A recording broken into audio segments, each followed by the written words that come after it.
Okay, welcome back. When we last left off, I believe we were talking about atomic mass, and we talked about how the protons weigh 1 and neutrons weigh 1, and when you looked at the atomic mass in the periodic table, everything was a decimal. And sometimes it was really close to a whole number, but sometimes it wasn't. Sometimes it was halfway in between. So how do I get that halfway in between? The electrons don't weigh enough to really affect it that much. So what's up with that? Well, remember we talked about isotopes. Isotopes are atoms of the same element, but they weigh different amounts. Why do they weigh different amounts? Because they have different numbers of neutrons, right? So we talked about how there were 3 types of carbon. You had a carbon atom that weighed 12, you had a carbon atom that weighed 13, and then you had a carbon atom that weighed 14. When you take a sample of carbon, can you be absolutely positive that every single one of those weigh 12? Well, no, because 98% of them do, but 1% weigh 13 and the other 1% roughly weigh 14. How do I separate those out? Can I take a pair of tweezers and pick out all the 13s and 14s? Well, no, I can't do that. I just kind of get what I get. Well, if I said every carbon atom weighs 12, would that be okay? Well, no, because not every carbon atom does weigh 12. So how can I account for that? Well, one thing I could do is I could take an average. That sounds like a reasonable idea. If I can't pick them out, I can at least account for them. So some carbon atoms weigh 12, some weigh 13, some weigh 14. 12 plus 13 plus 14 divided by 3. Your average carbon atom weighs 13. Is that okay? Well, that's not going to work either, because your average carbon atom doesn't weigh 13. Most of them weigh 12. So what I need to do is I need to somehow take an average, but at the same time I need to take into account that most of my atoms weigh 12, some of them weigh 13, and some of them weigh 14. And what that's called a weighted average. Turns out your grade is a weighted average. So you can actually calculate your grade the same way. So yeah, you're actually going to learn something useful today, I guess. So let's talk about atomic masses from isotopic composition. Here's the formula you need to know. The atomic mass of any element is equal to the atomic mass of isotope number 1 times its percent abundance in nature over 100, plus the atomic mass of isotope number 2 times its percent abundance over 100, plus atomic mass of isotope number 3, 4, 5, how many ever there happen to be. Take that, add those all together, and what you get is you get a weighted average. You get the atomic mass of the entire element. Make sense? Okay, well, let's do a problem. So we've talked about carbon. Let's do something new. Let's talk about neon. So given the following isotopic data, calculate the atomic mass of neon. Okay, so if I took a sample of 100 neon atoms, what I would find is on average 90 of those would probably weigh 20, or technically 19.99 AMU. Could I have 91 of them? Sure. Could they all weigh 20? Yeah, they could. It's a statistical thing. If I flip a coin, what are the odds of getting, what's the most probable distribution? Well, the most probable distribution, if I flip a coin 500 times, we'll say, is 250 heads, 250 tails. Does it have to be that way? Well, no. Is it possible to get 500 heads if you flip a coin 500 times? Yeah, it's possible. Is it likely? No, it's not probable. But the most likely thing would be 250 and 250. Well, it's kind of the same way here. If I took a sample of neon atoms, on average I would find about 90 of them actually weigh 20, and that's because the percent abundance in nature for neon 20 is 90.4948%. Okay? If I took a sample of 100 neon atoms, I would probably find none that weigh 21. All right. But if I took a sample of 1,000 neon atoms, the most likely distribution will be 3, because the percent abundance of neon 21, which has an atomic mass of 20.99 AMU, is 0.27%. And then if I took a sample of 100 neon atoms, I would probably find on average about 9 of them would be neon atoms that weigh 22, atomic mass of 21.99. Because its percent abundance there is 9.25%. All right. Now, given that isotopic data, can you calculate the atomic mass of neon for me? Okay. Well, I just used the formula. So here we go. Atomic mass of neon is equal to the atomic mass of isotope number 1. That's 19.99 times its percent abundance over 100. So 90.48 over 100. Plus 20, here's isotope number 2, 20.99 times its percent abundance over 100. And of course, here's isotope number 3, 21.99 over 9.25 divided by 100 there. And then all I got to do is just run it through the formula and solve for atomic mass of neon. All right? Now what we're going to do here is as we go through, we're going to apply the rule for significant figures as we go through. If you didn't do that on this problem, would I count off? Probably not. And the reason why is significant figures don't work perfectly here. Because significant figures work really well if I've got 3 pieces of data that are kind of independent of each other. But that's really not the case. You know, if I have an error here, that's going to affect the error in these 2% here. If I have an error here, that's going to affect. So they're all kind of interrelated error. And that might be a slightly more complicated situation. But, you know, we need the practice. So we're going to apply the rule for significant figures here as we go along. Okay? All right. So 19.99 times, move your decimal over 2 places, 0.9048. Get your calculator out. Make sure it's 18.09. All right. 4 significant figures here, 4 here. That's out of exactly 100. That's why we've got 4 here. Okay. 20.99 times 0.27 over 100, which would be what? 0.0027. Okay. How many significant figures here? 4. How many here? 2. That's exactly 100. So how many should my answer have? 2. So that's why that's 0.057. Remember, zeros preceding non-zero digits don't count. Just these 2 here. Okay?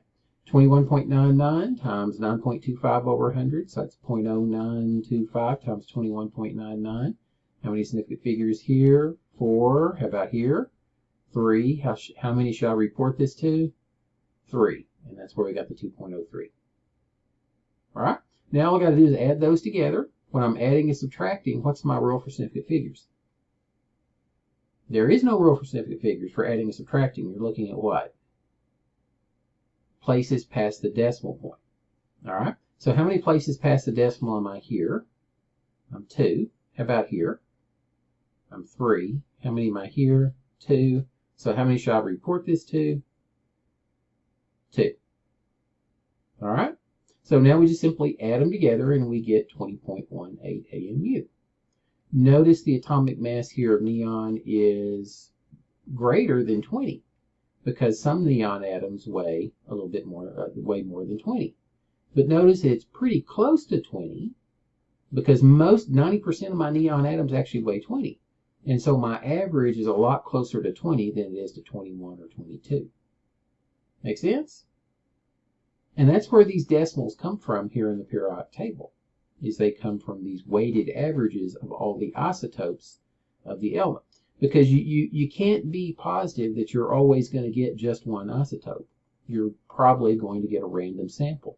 And so you can account for that, even though you can't pick them out, you can account for it when you put them on the scale using these weighted averages. And that's where the decimals actually come from. Make sense?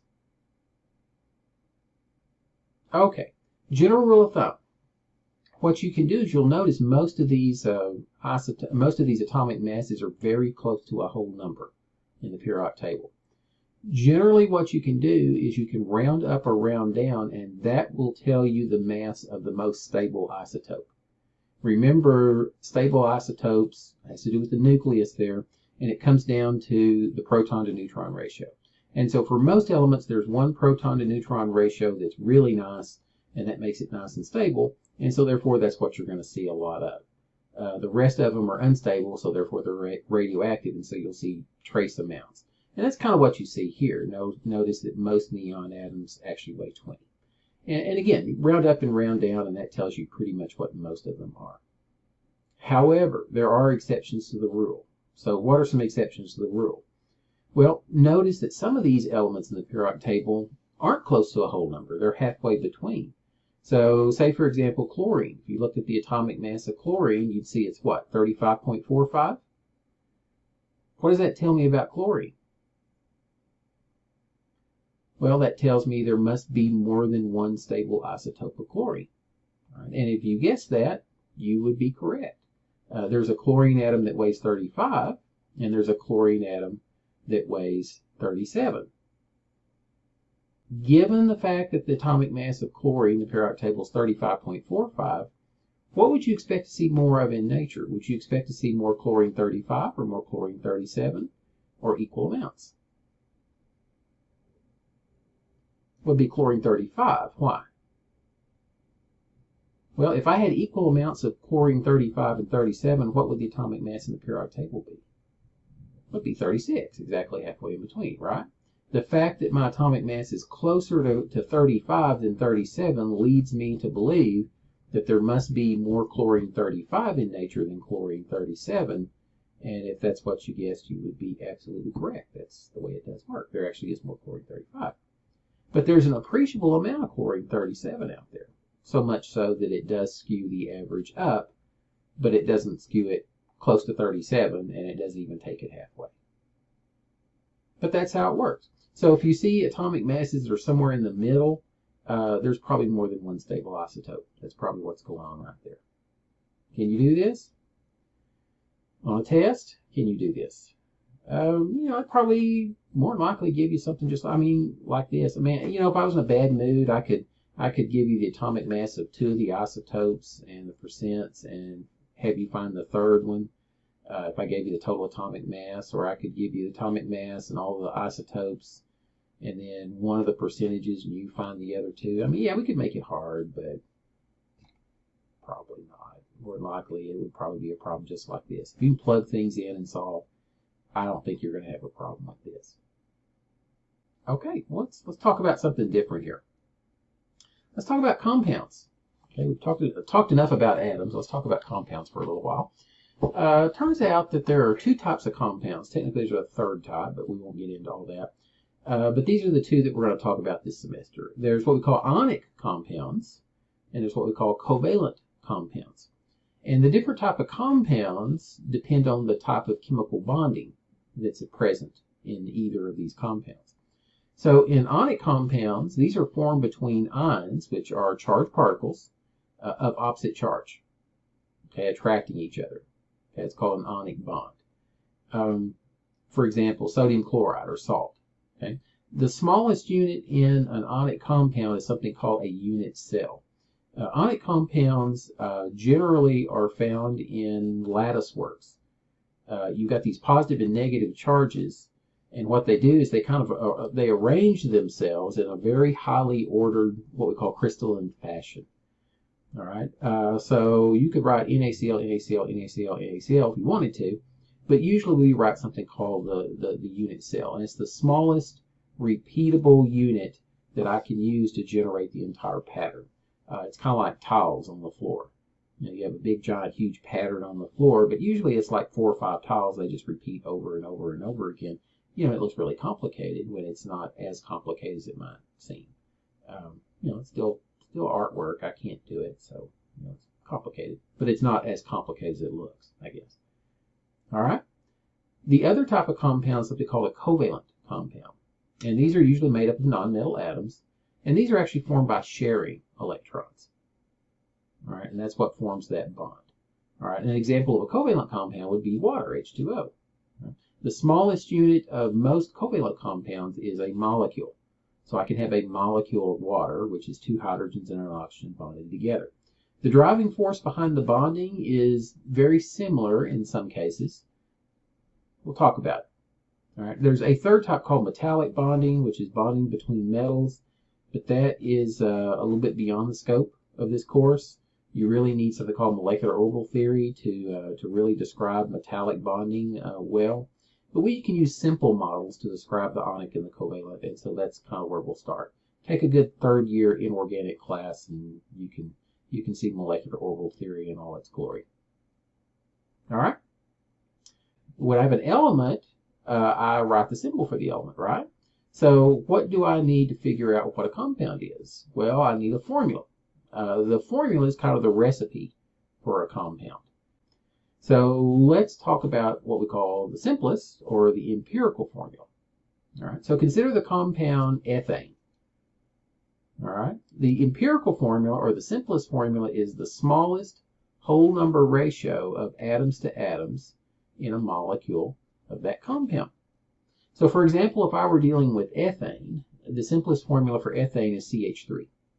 In other words, for every one carbon, there's 3 hydrogens in a molecule of ethane. Now, is that the actual formula? Well, maybe. Sometimes the simplest formula is the true formula, but sometimes it's not. The actual number of atoms in a molecule is something called the molecular formula. All right, and for ethane, it turns out that the simplest formula is not the true formula. The true formula is C2H6. Do you see why the simplest formula is CH3? 2 to 6 reduces down to 1 to 3, right? Now, why would I want the simplest formula when I have the true formula? Well, the answer is I don't. I'd much rather have the molecular formula than the simplest formula. But the problem is sometimes I don't. The true formula is harder to get. And what we use simplest formulas for is on the way to get the true formula. So they're kind of an intermediate step, I guess you could say. So yeah, I'd much rather have the molecular formula, but that's harder to get than the simplest formula. Sometimes you get what you can get. All right. The third type of formula you run into tells me even more information than the molecular formula, and that's something called the structural formula. The structural formula shows me the number of atoms you have in a molecule, and it shows me how they're bonded together. So for example, if I wanted to give you the structural formula of ethane, it would look like this. I have 2 carbon atoms bonded together. That's what the lines represent, is a bond. Okay? And then this carbon is bonded to a hydrogen here, here, and here. That carbon is bonded to a hydrogen here, here, and here, C2H6. So the structural formula tells me even more information than the molecular formula. And those are 3 types of formulas that you run into. Okay? All right, question. Which one of these formulas tells me the least amount of information about the compound? Well, the simplest formula. Which one of these tells me the most information about the compound? Well, the structural formula. Which one of these do you think is the easiest and cheapest to get? Well, the one that tells me the least amount of information, the simplest or the empirical formula. Which one of these takes the most expertise, costs the most money, and takes the most time to get? Well, the one that tells me the most information, and that's the structural formula. And that's the way it works in life, as well as in science. Sometimes the more valuable a piece of information is, generally the harder and more expensive it is to get. All right? Sometimes in the book what we'll do is we'll just give you molecular formulas because the structure is not important. Or if the molecule is really small, you could probably figure out how things are bonded together. Sometimes in the book we'll talk about structural formulas. But there can be disadvantages to showing people structural formulas. Sometimes you have this molecule and you just see hydrogens and carbons all over the place here. And it's just huge. And you can't see the forest for the trees. There's just too much information to wade through. And so sometimes having the molecular formula is kind of nice. But sometimes you have to show structural information because that's sometimes dictates how a molecule is going to react. And so there are times when the structural formula is more appropriate. But these two are what you're going to see. This empirical formula is really just on the way to this one and this one right here. All right? Well, sometimes I need something in between these two. All right? So how do I do that? Well, this is called a condensed structural formula. It's kind of a hybrid between number 2 and number 3 there. And what the condensed structural formula does is it shows some structural information, but not all. And so that can be useful. You'll see this in organic chemistry quite a bit. So this is the condensed structural formula for ethane. All right, CH3CH3. When you see something like this, and this is typically with organic compounds, that doesn't mean you have all 8 atoms lined up in a row. Okay, what that means is this carbon is bonded to this carbon. I can't have a hydrogen in the middle because a hydrogen only forms one bond. We'll talk about why. So I can't have that hydrogen in the middle. There's no way I can have 2 bonds to it, see? So this carbon is bonded to this carbon. This carbon is bonded to 3 hydrogens. This carbon is bonded to 3 hydrogens. And so you can go from here and you can deduce this without having to draw it out. I can type this really easy on a computer. This is a little harder to type. See? And so condensed structural formulas are really useful, particularly when you get to organic chemistry. You'll run into that. So these are the 3 formulas you'll see, and you might see a little bit of this, but you'll see a whole lot of this when you get to organic chemistry. Okay, let's take a look at the periodic table then. The periodic table is your friend, as we said. The periodic table will tell you a lot if you know what to look for.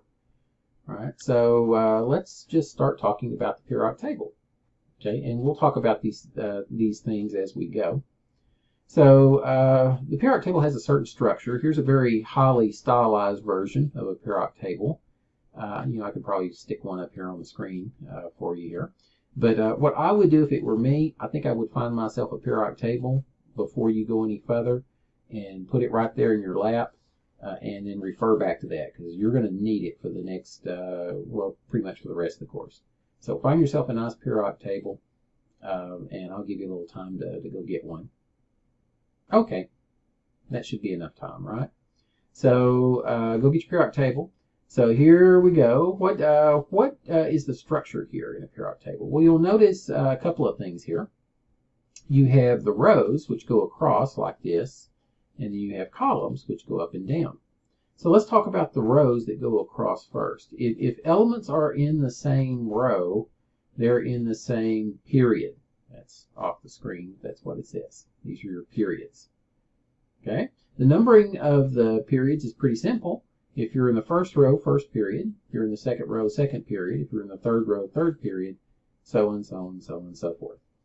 Not too bad. All right. Elements in the same period have something in common.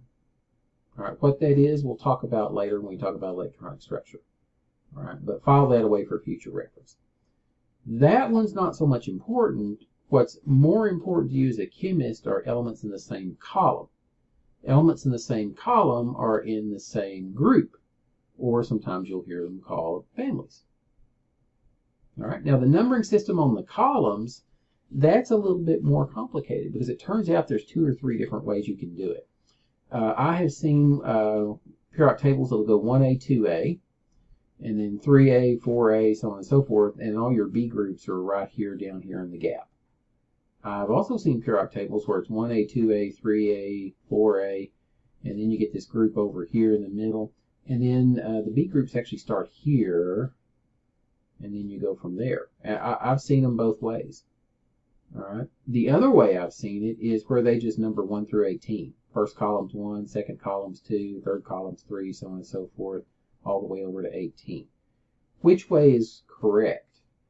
Well, it depends on what you mean by correct. The official way to do it, as proposed by IUPAC, which is the International Union of Pure and Applied Chemists, who basically came up with the SI system. That's what they do, is they do that. The official way to do it is just number 1 through 18. All right, and that's been since like 80 something, I think. But the other ways were so common, what they said is, well, if you want to, you can go ahead and do it that way too, and we're not going to worry about it.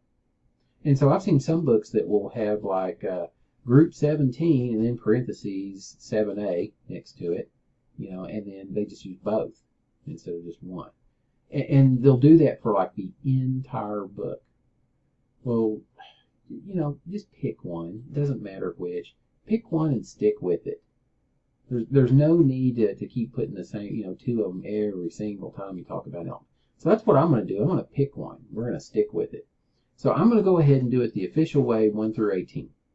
All right. So every time we talk about groups in the notes, that's kind of the way I will do it. If you're used to using the 1A, 2A, 3A, whatever, more power to you. But this is the way it's going to be on the test, and this is the way it's going to be in the notes. All right? Okay.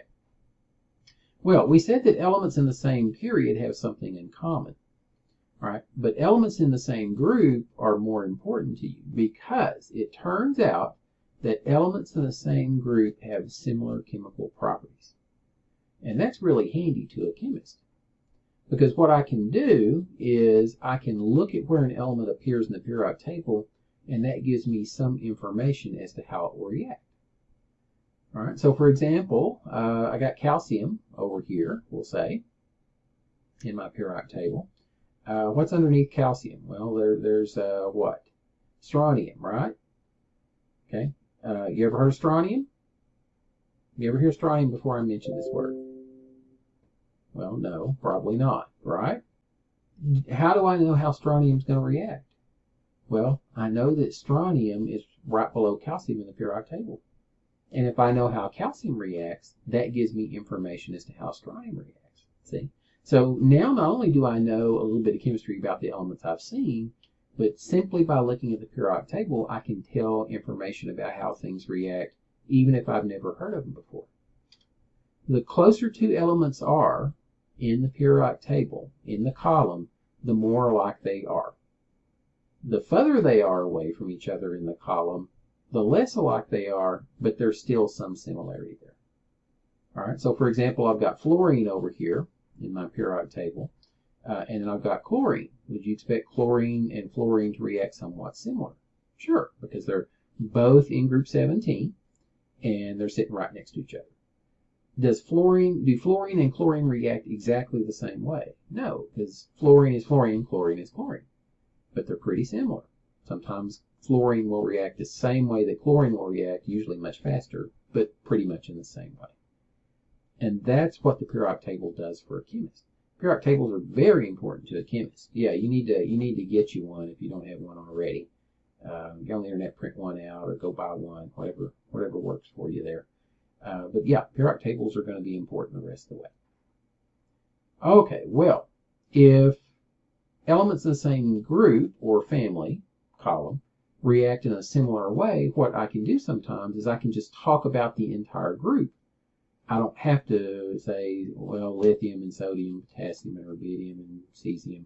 I can just say, well, that first column over there. And so some of these groups actually have special names. Not all of them, but some of them. And so these are some names that you need to be familiar with in this course. All right, so let's start over here on the left-hand side, the first column.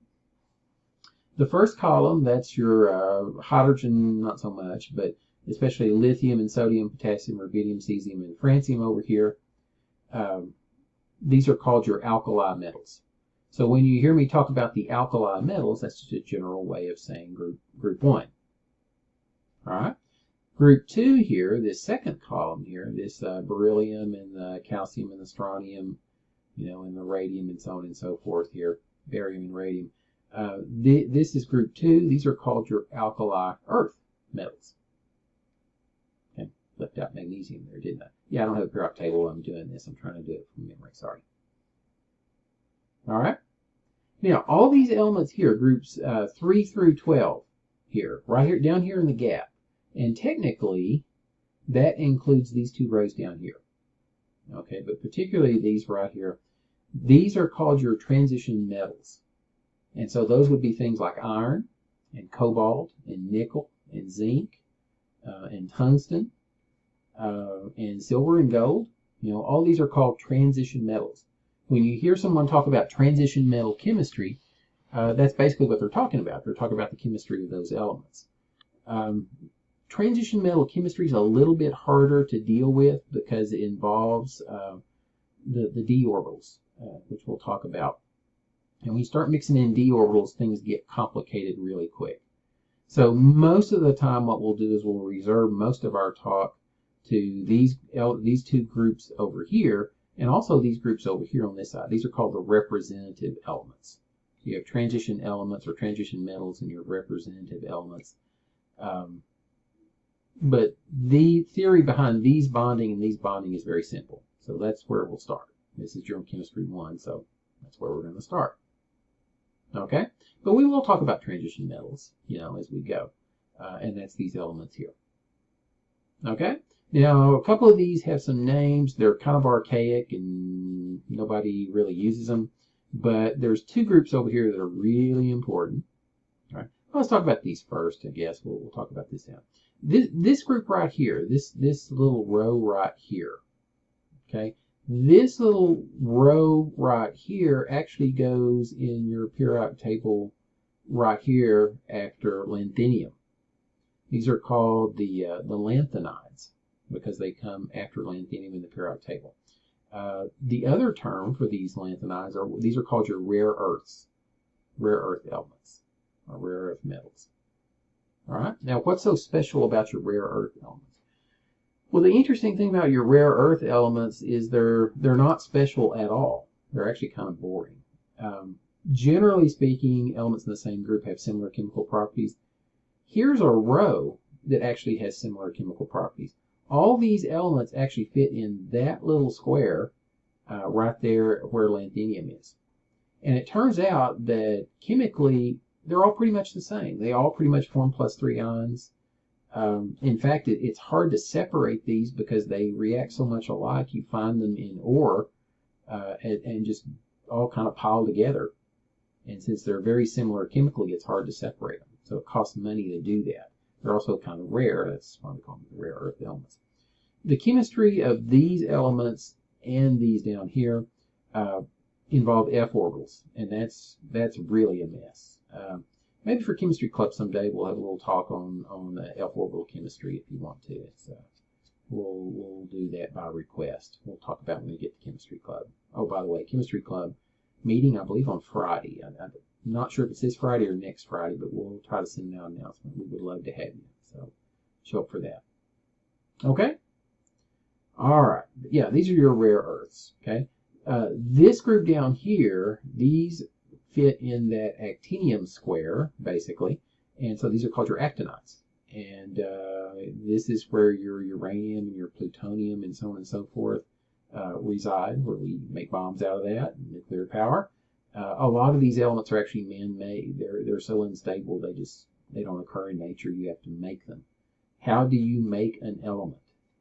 Well, pay me some more money next semester and maybe I'll tell you how. All right, but for now, in most periodic tables, the solid letters are the ones that naturally occur. The ones in outline are usually man-made. They don't occur naturally. You have to make them. All right? Okay. So these all fit in those two little squares. Okay. Let's go back over here now. All right. So group 17, that's an important one. That would be your fluorine, your chlorine, your bromine, your iodine.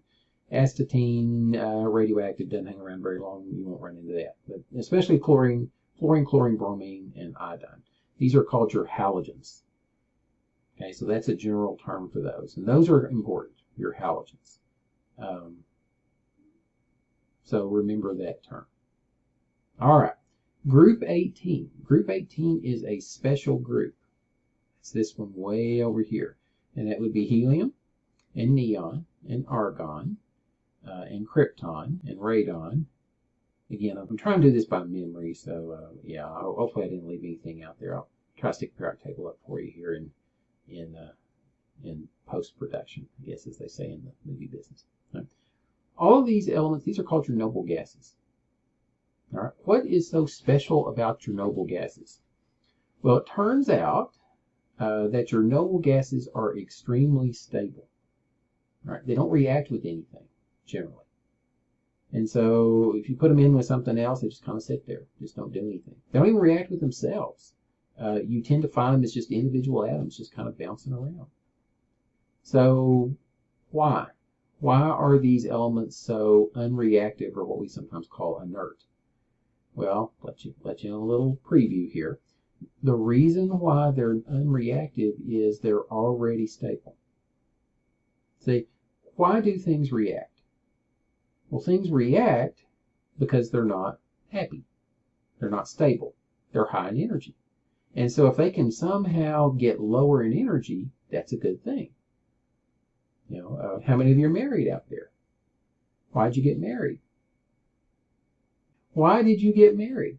Well, you got married because you thought you could marry that person and be happier than you could be alone. And I sincerely hope it worked out that way. Right? If you didn't want to get married, it's like, well, I'm happy the way I am. Are you going to run out and try to find someone to marry? No, why would you do that? You're already happy the way you are, right? Well, that is your noble gases. Your noble gases are already stable. They're already low in energy. So why are they going to bond with anything? Okay? And so they're kind of the confirmed bachelors, I guess you could say, of the universe there. All right. So what's so special about the noble gases that makes them stable? Well, I'll tell you this. It has to do with the number of electrons they have. All right. Your noble gases have 2, 10, 18, 36, 54, 86. Again, I'm doing this by memory. Those are the magic numbers. If I can somehow get an atom with that 2, 10, 18, 36, 54, so on and so forth, I probably messed it up, that just seems to be the magic number, and that makes an atom really, really stable. Now, are the numbers really magic? Well, no, there's a reason why, and we'll talk about it later. But I want you to file that away for future reference because that's going to come up again someday, those particular numbers. All right? And that's what makes your noble gases very stable. Why does everything else in the periodic table react? Well, because it doesn't have 2, 10, 18, 36. It doesn't have the magic numbers. And that's chemistry, folks. That's why I've got a job. If everything was already happy the way it was, what we'd see is we'd just see individual atoms floating around in the universe. In fact, you wouldn't see anything. Why? Well, because you're composed of some very complicated molecules, and those molecules wouldn't form. So it's a good thing there's only 6 of those that actually have a nice noble gas structure, right? And that's the periodic table. Okay, one last thing, and we're going to get you out of here for today. You'll notice in most periodic tables there's a little stair-step line that kind of goes down through that periodic table. What that does is that separates your metals from your nonmetals. All right, so where are your metals, what are your nonmetals, and what are those properties? And I promise we're going to quit as soon as we get this done right here. Okay, well, metals are located at the lower left of the periodic table. So with your metals, that would be everything down here, and that includes these, but not hydrogen. Okay, so everything down here, these are metals. Would it be fair to say that most of the elements in the periodic table are metals? I think that would be a pretty fair statement. All right, so what are some properties of metals? Well, metals tend to be solids at room temperature. You'll notice in the periodic table there's very few. But again, these are general properties. Can you name me a metal that is a liquid at room temperature? Well, mercury. Mercury is a liquid at room temperature. And so that gives mercury some really interesting properties. We use that for like switches and all sorts of thermostats sometimes and things like that. All right? So these are general properties. They don't all have to be this. Metals tend to be good conductors of heat and electricity. You know, if you're going to cook your food, you just throw it on the stove and let it cook on the stove. Well, no, you put it in a pot. Well, what's your pot made of? Well, it's made of a metal. It's made of aluminum, probably. Could be copper, could be steel, could be cast iron, something like that. But a metal, you want the heat to transfer from the burner through the pot and cook your food. All right. They tend to be good conductors of electricity. What's the wiring in your home made of? Well, it's made of copper, which is a metal. The best conductor is actually silver. But if you had silver wiring in your home, that would cost a lot. All right. And so copper does the job just fine. It's a whole lot cheaper. So good conductors of heat and electricity. Not all, but generally speaking, yes. They tend to be ductile and malleable. Ductile means actually you can draw it out, kind of like bubble gum, although bubble gum is not considered a metal. So yeah, you can extrude it. You make wires, out of metals, for example. Malleable means you can work it. You can pound it into a thin sheet. What's aluminum foil made of? Well, aluminum, right? Just aluminum pounded into a really, really thin sheet. Gold has the really interesting property that you can pound that into a sheet only a few atoms thick, and so you can make gold foil. And sometimes they do that and they layer it on top of something to make something look like gold, even though the whole thing's not really gold. Okay, Capitol Dome in Denver, I think, state capitol. Look it up. It actually has gold foil on it. I've actually got a bottle in my office of gold foil I got from the Black Hills. Actually, I bought it for the bottle. I really thought the bottle was cool. It was kind of round, had a little flat spot on at a 45-degree angle. It's Assayer's bottle, I think, and you can turn it up like that. I bought it for the bottle. I'm a chemist. That's the way I am. But yeah, it's got gold foil in there. So yeah, if you want to come by the office sometime, I'll show you some gold foil. It's not worth a lot because it's very little gold, really, in reality. But you know, is it worth more these days? Probably. Is it worth how much I paid for it? No, I think I still came out on the losing end. But the bottle's really cool. You can come by and see the bottle. All right. Okay, so those are some properties of metals. What about nonmetals? Well, nonmetals are located at the upper right of the periodic table. So that would be these elements basically up here. And that includes hydrogen. All right, so what are some properties of nonmetals? Well, nonmetals could be solids, liquids, or gases at room temperature. You know, phosphorus is a solid and a nonmetal. Bromine is actually a liquid at room temperature, and it's a nonmetal. And there's tons of gases, nitrogen, oxygen, all your noble gases. So, you know, it could be solids, could be liquids, could be gases at room temperature. They tend to be very poor conductors of heat and electricity. They tend to be insulators. So, you know, if I have a little transistor, if I want to make the electricity run through a little transistor, maybe I want to make the wires out of copper, or maybe make some silver traces or something like that in a computer. But I want to make the resistors out of something like carbon, you know, or ceramic with a carbon film or something like that. I want a non-metal, something that's not going to conduct the electricity. Same thing with heat. You know, I want to make a mug. If I make a mug out of metal, it's probably going to lose its heat. If I make a mug out of something insulated, you know, then yeah, that's going to keep the heat in. The ones that are solids tend to be brittle. If I take sulfur and I pound it with a hammer and try to make a sheet of sulfur, I get a lot of powdered sulfur. I get a big giant mess everywhere. So they typically tend to not be as malleable as or workable as a metal. Okay, so those are some general properties of your nonmetals. But which one of these actually makes it a metal and a non-metal? Well, actually none of them. Okay, this is actually the deciding factor of how that stair-step line is drawn. If your resistance goes up as your temperature goes up, it's a metal. If your resistance goes down as your temperature goes down, it's a non-metal. And that is actually the distinguishing property of which that line is drawn. You have some elements that are not really great conductors of electricity. They're not really great at being metals, but they're not really great insulators either. You know, they're just sort of in between. And these are called your metalloids. All right, your metalloids are kind of your border elements. You know, if I were looking for somebody that could speak Spanish and English, where would I look? Bismarck, North Dakota, or would I go down to Brownsville? Well, I'm probably going to go down to Brownsville, right? Probably a lot of people that are bilingual down there. Well, that's kind of what your metalloids are. They have some metallic character and some non-metallic character.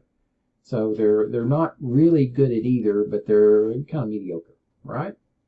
So those are pretty useless. Oh no. These are used in the semiconductor industry. Computers. When they make computer chips, they actually make it out of silicon, all right, which is a metalloid. Okay, technically a non-metal, but a metalloid. And when they want the electricity to go through a part, what they do is they make it thin, because you know the amount of material you have to go through you know, makes a difference. Where they want it to be a resistor, they make it really thick, so it can't go through. And so the nifty thing is you can use the same material to make both your conductors and your insulators. And so you don't have to sit there with a soldering iron and make, you know, 10 million little transistors on a chip there. You can just print it out and then add traces and things like that. And that's how they make computers. That's how they get that thing in really tiny 10 million transistors on a chip that size, is they do it that way. They don't actually sit there and make all the connections and add resistors and little round things. That'd just take forever to do that. So sometimes it is good to be well-rounded. Yeah, and that's what your metalloids do. So the further you are away from the border, the more metallic and non-metallic you tend to be. The closer you are, the more you kind of a mix of those things. All right? So that is a wonderful place to stop. So that's exactly what we're going to do. We're going to stop there. We're going to talk a little bit about ions and naming compounds here next. So I guess I'll see you in the next video.